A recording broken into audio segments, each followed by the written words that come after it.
Guys, আমি এখন বুঝছেন আমাদের ক্ষেতে কান্দা দিতে আসছি, মানে ধান পুঁততে আসছি।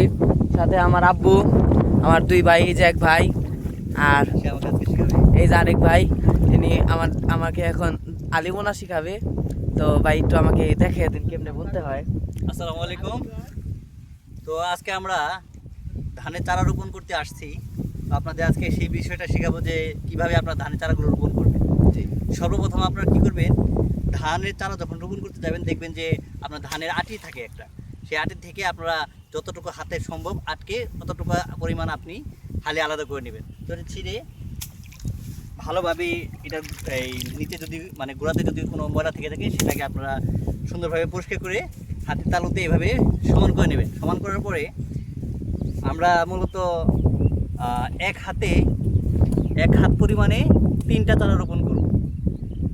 তো সেক্ষেত্রে আমরা কি করব, আমরা চারাটা নেব, হ্যাঁ 3টা গোছা দেব। তো কী করব, আমরা 3 থেকে 4টা চারা হাতে নেব। হাতে নেওয়ার পরে সেই চারাগুলো বাম হাত থেকে ডান হাতে স্থানান্তর করব। তো তারপর এই যে 3টা চারা আমরা এভাবে নিয়েছি, সেটাকে আমরা সুন্দরভাবে হাতে 3টা গোছা দেবো। 3টা গোছা দিয়ে আপনার একটু দেখায়, আপনার নিজে একটু ক্যামেরাটা নিচে করেন আপনি। তো এই যে চারাগুলো আমরা মূলত 3 আঙুল দিয়ে ধরবো। 3 আঙুল দিয়ে ধরে এই যে আঙুলটা সুন্দরভাবে মাটিতে ছেড়ে দেব। এই যে দেখেন কত সুন্দরভাবে চারাটা রোপণ হয়ে গেছে। তো এইভাবে আমরা ধীরে ধীরে চারাগুলো রোপণ করে থাকি।